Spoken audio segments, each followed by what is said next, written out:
వైఖరి, అశ్రద్ధ వైఖరి. శ్రద్ధ లేనటువంటి వారు, భక్తి లేనటువంటి వారు, దేవుడంటే శ్రద్ధ, దేవుని మాట అంటే శ్రద్ధ లేనటువంటి వారు, దేవుడంటే లెక్కజమ లేనటువంటి వారు. ఓ ప్రక్కన ఆయన వస్తాడని తెలుసు, ఓ ప్రక్కన ఆయన లెక్క అడుగుతాడని తెలుసు, ఓ ప్రక్కన సిద్ధపడినటువంటి వారిని ఆయన చేర్చుకుంటాడని తెలుసు. ఇవన్నీ తెలుసు కూడా ఏది బుద్ధి లేనటువంటి కన్యకలకు. వాళ్ళు ఏమంటున్నారంటే, అమ్మా, బుద్ధి కలిగినటువంటి కన్యకలను చూసి, అమ్మా, మా దివిటి వెలుగుతూ ఉంది కానీ మా బొడ్డులో నూనె అయిపోయింది గనుక మా దివిటిలో ఒకవేళ ఆరిపోతాయేమో, పెండ్లి కుమారునికి మేము కనిపించమేమో, కనుక మాకు మీ దగ్గర ఉన్నటువంటి నూనె కాస్త మాకివ్వండి అని అడుగుతున్నారు బుద్ధి కలిగిన కన్యకలను. వారు అంటున్నారు, మేము మీకు ఇస్తే మాకు కూడా చాలదేమో, మేము మీకు ఇస్తే మాకు చాలదేమో, మేము మీకు ఇస్తే మాకు కూడా చాలదేమో, మా దివిటిలు కూడా ఆరిపోయే ప్రమాదం ఉంది కనుక మీరు అమ్మవారి యొద్దకు వెళ్ళి, వర్తకుల యొద్దకు మీరు వెళ్ళి అక్కడ మీరు కొనుక్కోండి, మేము మాత్రం ఇవ్వము అని బుద్ధి కలిగినటువంటి కన్యకలు చెప్తున్నటువంటి మాట ఇది. పిల్లలు గమనించండి, ఈ దినములలో ఈ రెండు గుంపుల వారు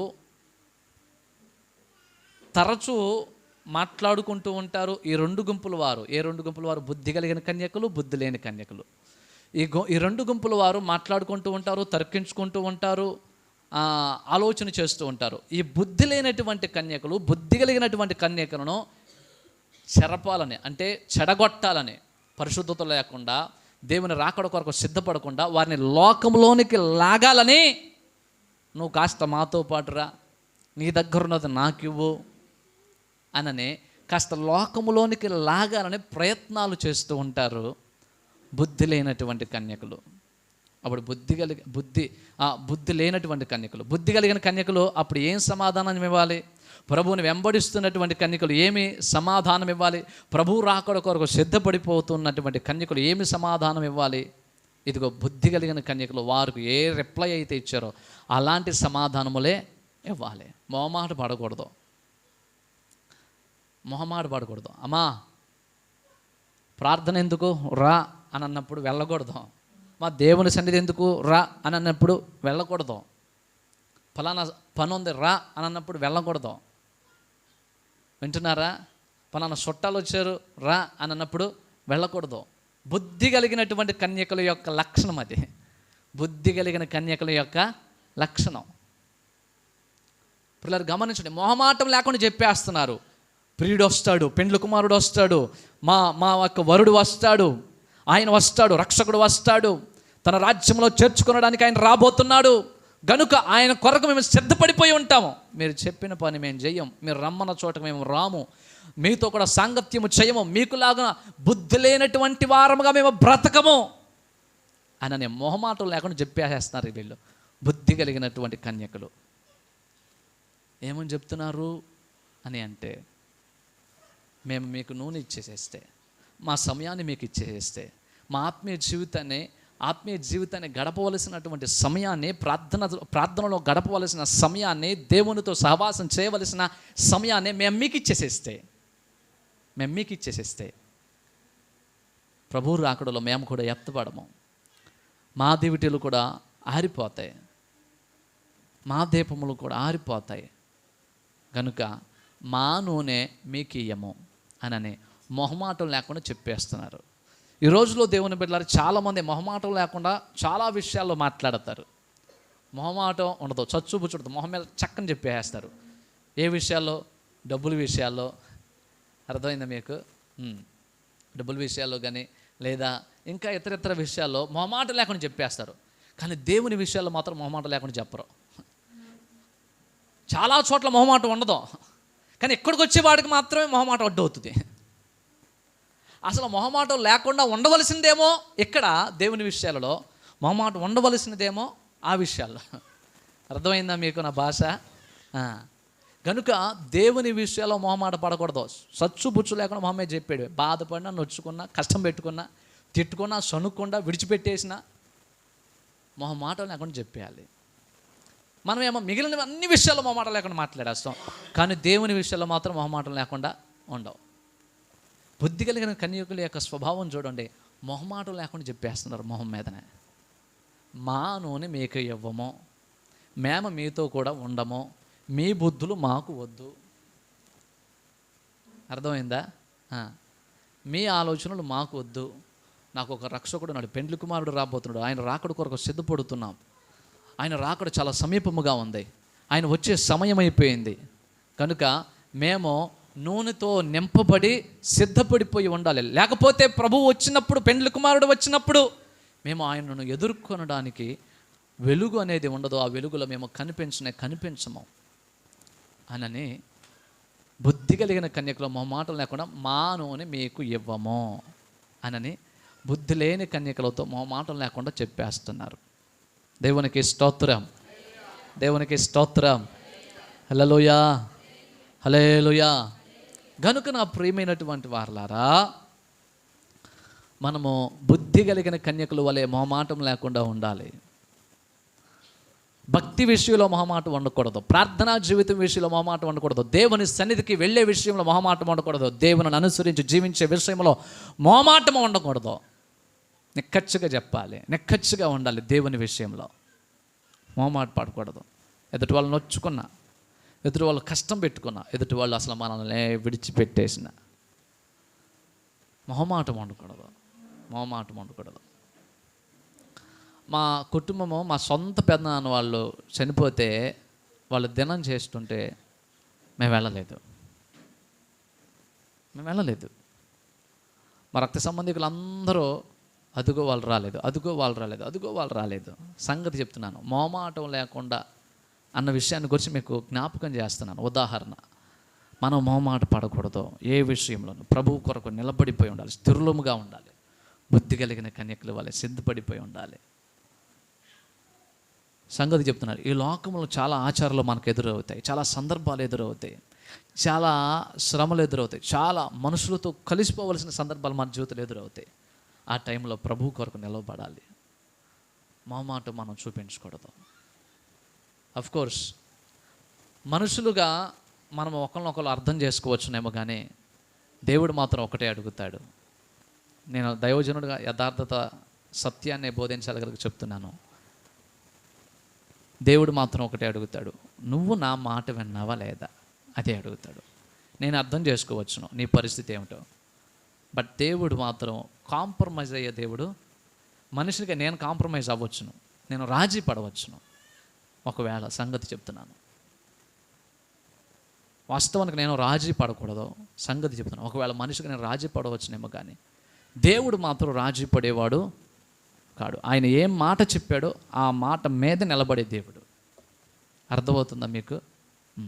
మొమాటం లేనటువంటి వాడు ఆయన, మొమాటం లేనటువంటి వాడు అనని మనకి ఇంకా ముందు నేను చెప్పే విషయాలు మీకు ఇంకా బాగా అర్థమవుతుంది. జాగ్రత్తగా వినండి. బుద్ధి కలిగిన కన్యకలు మొమాటం లేకుండా బుద్ధి లేని కన్యకలతో చెప్పేశారు, మా దివిటిలో ఉన్న నూనె మీకు ఇవ్వము, అమ్మవారు దగ్గరకు వెళ్ళి మీరు కొనుక్కొని తెచ్చుకోండి అనని బుద్ధి కలిగిన కన్యకలు బుద్ధి లేని కన్యకలతో సమాధానం ఇచ్చారు. వీరు దేవుని బిడ్డలారా, పెండ్లి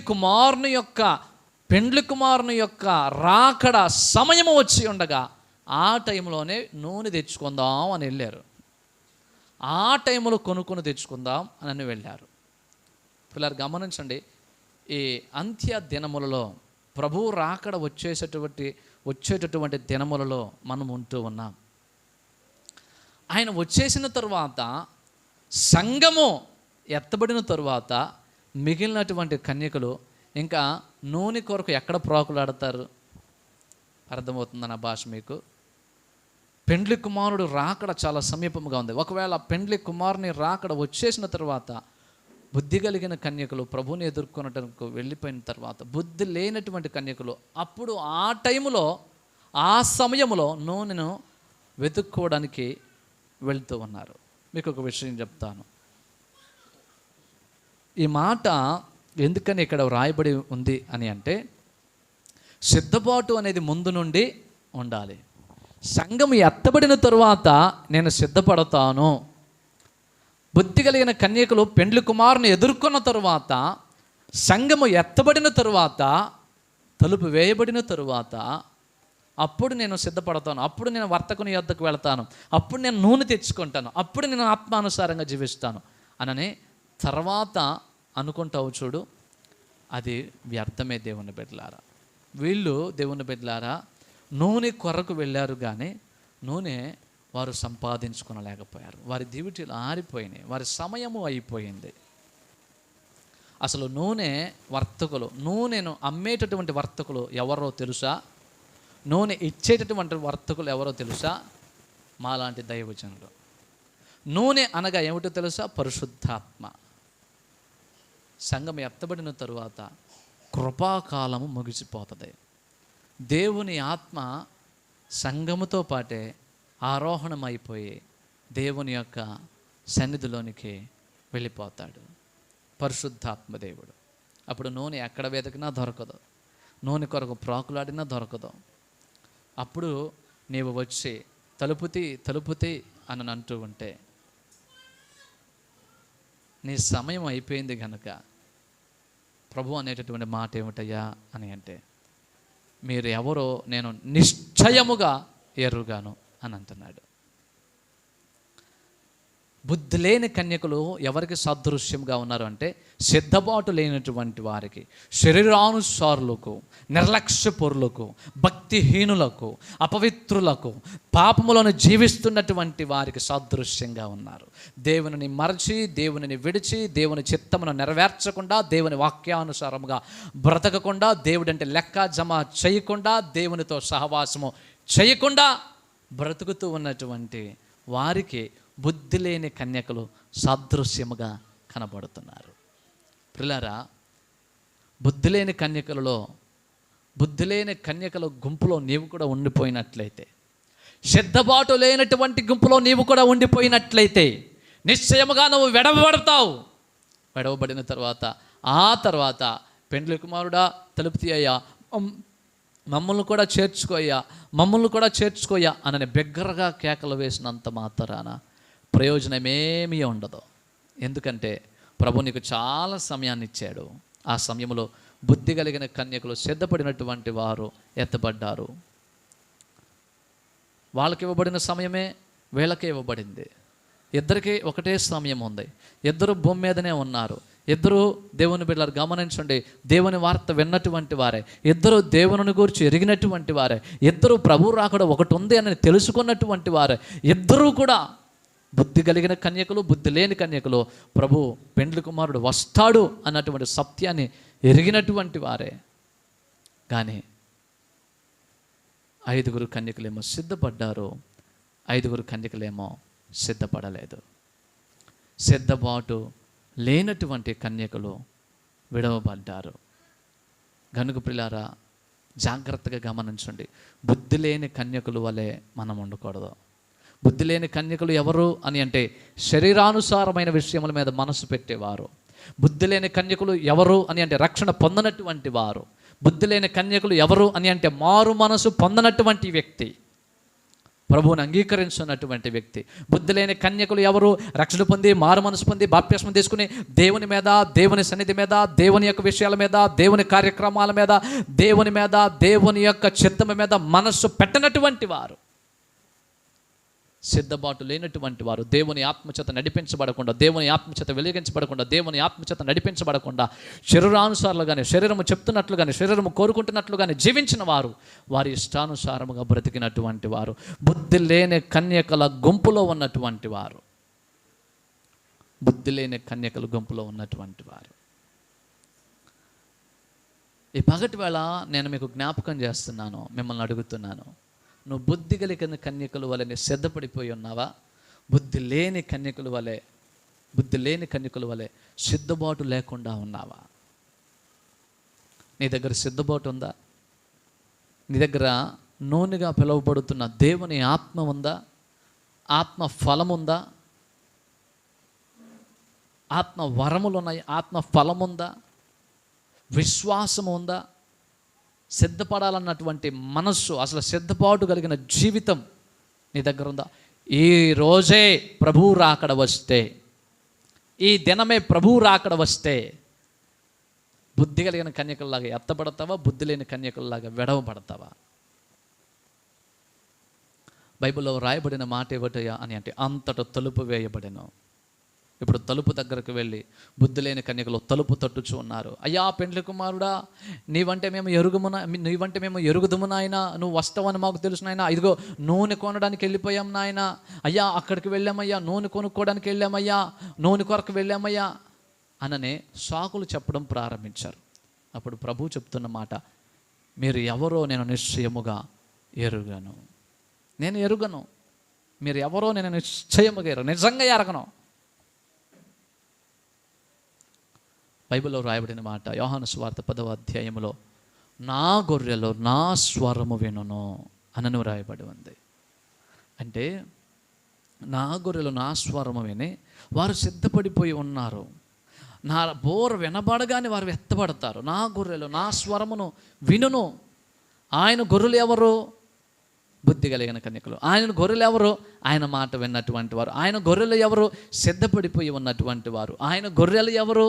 ప్రభువు రాకడ కొరకు కనిపెడుచున్నటువంటి వారు. ఆయన గొర్రెలు ఎవరు? రక్షణ పొంది మారు మనసు పొంది బాప్తిస్మం తీసుకుని ప్రభువు రాకడ కొరకు ఎదురు చూస్తూ నీతిగా యథార్థంగా పరిశుద్ధంగా జీవిస్తున్నటువంటి వారు, వాక్యానుసారముగా బ్రతుకుతున్నటువంటి వారు, దేవుని ఇష్టమును దేవుని మాటను చేతపుచ్చుకుని దేవుని యొక్క మాట ప్రకారమే జీవించినటువంటి వారు, జీవిస్తూ ఉన్నటువంటి వారు ఆయన గొర్రెలు. ప్రభువు రాకడ వచ్చినప్పుడు ఆర్భాటముతోనూ ప్రధాన దూత శబ్దముతోనూ దేవుని బోరతోనూ ప్రభువు దిగి వచ్చినప్పుడు సంఘము ఆ స్వరమును వినే కనురెప్పపాటున మార్పు నొంది ఆయనను ఎదుర్కొనడానికి బుద్ధి కలిగిన కన్యకల వలె అలాగనే ఎత్తబడతారు. మరి బుద్ధి లేని కన్యకల విషయం ఏమిటి? వారు విడవబడతారు. అప్పుడు బిగ్గరగా అయ్యా మమ్మల్ని క్షమించయ్యా, అయ్యా మమ్మల్ని కనికరించయ్యా, అయ్యా మమ్మల్ని చేర్చుకో అయ్యా. దేవుని బిడ్డలారా గమనించండి, ఆ సమయం అయిపోయిన తర్వాత తలుపు వేయబడిన తర్వాత, అంతటా తలుపు వేయబడిన, అక్కడ ఆ మాటను మనం చూస్తున్నాం. అంతటా తలుపు వేయబడను. ఇప్పుడు తలుపు దగ్గరకు వచ్చి పెండ్లి కుమారుడా, అయ్యా నువ్వు వస్తావని మాకు తెలుసు, నీవెవరో మేము ఎరుగుదుము, నీవెవరో మాకు తెలుసయ్యా, నిన్ను మేము ఎరుగుదుము, తలుపు తీయ్యా అని అంటే ఆయన అంటున్నాడు, మీరెవరో నేను నిశ్చయముగా ఎరుగను. నాకు నిజంగా తెలియదు మీరెవరో. అసలు నా గురు నా స్వరము విన్నాయి, నా మాటను అంగీకరించే, నా కొరకు సిద్ధపడిపోయి ఉన్నాయి. వారిని నేను అంగీకరించిన, వారిని తీసుకుని వెళ్ళాను. పిల్లలు గమనించండి, పెండ్లి కుమారుడు యొక్క రాకడ గడియ చాలా సమీపముగా ఉంది. నేను అంటున్నాను, నీవు బుద్ధి కలిగిన కన్యకుల వలె సిద్ధపడగలిగి ఉన్నావా? బుద్ధి కలిగిన కన్యకుల వలె సిద్ధపడిపోయి ఉన్నావా? సిద్ధపాటు లేకపోతే దేవుని బిడ్డలారా విడవబడతావు. అంతటా తలుపు వేయబడిను. నీవెవరో నేను ఎరుగను అని ప్రభు ఒక రోజున అంటాడు. ఆ మాట నీతో అనకుండా ఉండాలి అని అంటే బుద్ధి కలిగిన కన్యకుల వలె సిద్ధపాటు కలిగి ప్రభువు రాకడలో ఎత్తబడు. నూనెను నింపుకో, ఆత్మానుసారంగా బ్రతుకు, ఆత్మ విషయముల మీద మనసు పెట్టు, శరీర విషయముల మీద మాత్రమే. ఎప్పుడు కూడా దేవుని బిడ్డలు గమనించండి, ఏం తిందాం, ఏం కట్టుకుందాం, ఏం సంపాదిద్దాం అన్న విషయాల మీద మాత్రమే కాదు, ఇంకా మన బ్రతుకులు ఇంకా పైకి రావాలంటే ఏం చేయాలి, ఈ విషయాల మీద మాత్రమే కాదు నీ మనసు పెట్టవలసినది దేవుని విషయముల మీద, దేవుని రాకడ మీద. పెండ్లి కుమారుని యొక్క రాకడ కొరకు పరిశుద్ధత కలిగి, నీతి కలిగి, యథార్థత కలిగి, దేవుని ఆత్మ కలిగి, ఆత్మానుసారులుగా బ్రతుకుతూ ఆత్మ విషయముల మీద మాత్రమే మనసు పెట్టుచు ప్రభువు రాకడ కొరకు ఎదురు చూస్తూ నూనె కలిగి, పరిశుద్ధాత్మను కలిగి, ఆత్మలో జీవిస్తూ, విశ్వాసము కలిగి, అపేక్షతో ఆయన రాకడ కొరకు ఎదురు చూస్తూ సిద్ధపడిపోయి ఉంటే పెండ్లి కుమారుడు వస్తాడు. బుద్ధి కలిగిన కన్యక వలె కనబడుతున్న నిన్ను ఆయన యొక్క గుడారములోనికి ఆయన చేర్చుకుంటాడు. ఆయన అంతఃపురములోనికి నిన్ను చేర్చుకుంటాడు. దేవునికి స్తోత్రం. హల్లెలూయా, హల్లెలూయా. ఆయన అంతఃపురములోనికి నిన్ను చేర్చుకుంటాడు. బుద్ధి కలిగిన కన్యకుల వలె సిద్ధపడిపోయి ఉన్నట్లయితే దేవుని ఆత్మ నీ దగ్గర ఉందా? ఆత్మానుసారంగా నువ్వు బ్రతుకుతున్నావా? ఆత్మీయ జీవితాన్ని జీవిస్తున్నావా? శరీరానుసారమైన జీవితాన్ని జీవిస్తున్నావు. నీ ఇష్టం కోరుకుంటున్నట్లుగా, నీ శరీరం కోరుకుంటున్నట్లుగా నువ్వు బ్రతుకుతున్నావా? లేదా దేవుని ఆత్మ, దేవుడు నీ పట్ల ఏం కోరుకుంటున్నాడో, ఎలా జీవించమని చెప్తున్నాడో అలాగే నేను జీవిస్తున్నావా? బుద్ధి లేని కన్యకుల వలె దేవుని బిడ్డలారా, శరీర సంబంధమైన విషయముల మీద మీరు మనస్సు పెట్టవద్దు. మీరు వెలిగించబడి, మీరు రగిలించబడుతూ, దేవుని ఆత్మచేత నింపబడి, దేవుని ఆత్మచేత నడిపించబడుతూ ఎత్తబడే సంఘములో, బుద్ధి కలిగిన కన్యకల గుంపులో మీరు ఉండాలని దైవజనునిగా నేను మిమ్మల్ని ప్రేమించి చెప్తున్నాను. ప్రభు రాకడ కొరకు సిద్ధపడండి. సిద్ధబాటు లేనటువంటి జీవితాలు నిశ్చయముగా విడవబడతాయి. సిద్ధబాటు లేనటువంటి వారు నిశ్చయముగా విడవబడతారు. పెండ్లి కుమారుడు వచ్చే గడియ దగ్గరైపోయింది.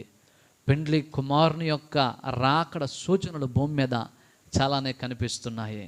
పెండ్లి కుమారుని యొక్క రాకడ ఎప్పుడు వస్తుందో మనకు తెలియదు. కనుక పెండ్లి కుమారుడు వచ్చే మునిపే దేవుని బిడ్డలారా, మనము సిద్ధపడిపోయి నూనెను అనగా దేవుని ఆత్మను విశ్వాసమును కలిగి సిద్ధపడిపోయి ఆత్మానుసారులుగా బ్రతుకుతూ బుద్ధి కలిగిన కన్యకల వలె ఎత్తబడే గుంపులో మనమందరము కూడా ఉండడానికి ప్రయాసపడతాం. బుద్ధి లేని కన్యకల వలె సిద్ధపాటు లేకుండా శరీర సంబంధమైన విషయముల మీద మాత్రమే, మనుషులకు సంబంధించిన విషయముల మీద మాత్రమే, ఆర్థికపరమైన విషయముల మీద మాత్రమే దయచేసి మీరు ఉండవద్దు. బుద్ధి లేని కన్యకల వలె దేవుని బిడ్డలారా, శరీరానుసారులుగా మీరు బ్రతకవద్దు. అర్థమవుతుందా? ఆత్మ సంబంధమైన విషయముల మీద మాత్రమే మీరు మనస్సు పెట్టాలి. ఆత్మానుసారులుగా బ్రతకాలి. దేవుని ఆత్మ చేత నింపబడి దేవుని ఆత్మ ద్వారా నడిపించబడాలి. ఇది బుద్ధి కలిగిన కన్యకల యొక్క లక్షణం. కనుక విశ్వాసము కలిగే ఆత్మ సంబంధులుగా మీరు బ్రతకండి. శరీరానుసారులుగా కాక ఆత్మానుసారులుగా జీవించండి. ప్రభువు రాకడలో ఆయన బోర మ్రోగగానే ఆయన గొర్రెలు ఆయన స్వరము వినబడి కనురెప్పపాటున మార్పు నొంది ఆయనను ఎదుర్కొనడానికి పెండ్లి కుమారుని యొక్క విందులో, పెండ్లి వివాహ మహోత్సవములో, గొర్రె పిల్ల వివాహ మహోత్సవములో మనమందరము కూడా చేర్చబడతాం. కనుక ప్రభు రాకడ కొరకు సిద్ధపడండి. ప్రభు రాకడలో ఎత్తబడండి. పెండ్లి కుమారుని యొక్క రాకడ చాలా సమీపముగా ఉంది. పెండ్లి విందులో మనము పాలు పంపులు పొందబోతున్నాం. బుద్ధి కలిగిన కన్యకులు ఎత్తబడిన తరువాత బుద్ధి లేని కన్యకుల యొక్క పరిస్థితి ఏమిటో, అనగా విడవబడినటువంటి వారి యొక్క పరిస్థితి ఏమిటో వచ్చే వారం నుండి మనము ధ్యానం చేద్దాం. 7 ఏండ్లు దేవుని బిడ్డలారా మధ్యాకాశములో తీర్పు, 7 ఏండ్లు మధ్యాకాశములో బహుమానములు, 7 ఏండ్లు మధ్యాకాశములో గొర్రెపిల్ల వివాహ మహోత్సవము, 7 ఏండ్లు మధ్యాకాశములో గొర్రెపిల్ల వివాహ మహోత్సవమునకు సంబంధించిన పెండ్లి విందు అక్కడ జరుగుతాయి. అదే 7 సంవత్సరాలు భూమి మీద విడవబడినటువంటి వారికి శ్రమల కాలము, మహాశ్రమల కాలము ఉంటుంది. విడవబడినటువంటి, విడిచిపెట్టబడినటువంటి బుద్ధి లేని కన్యకలకు, అనగా విడవబడినటువంటి గుంపుకి శ్రమలు ఉంటాయి, మహాశ్రమలు కూడా ఉంటాయి. వాటిని గురించి మనము వచ్చే వారము మనము ధ్యానం చేద్దాం. దేవుడు ఈ వాక్యమును దీవించునుగాక. మిమ్మల్ని అందరినీ బుద్ధి కలిగిన కన్యకుల వలె ఆయన కృప, ఆయన రాకడ కొరకు మిమ్మల్ని సిద్ధపాటు చేయనుగాక. అందరు మోకరించుని ప్రార్థన చేద్దాం.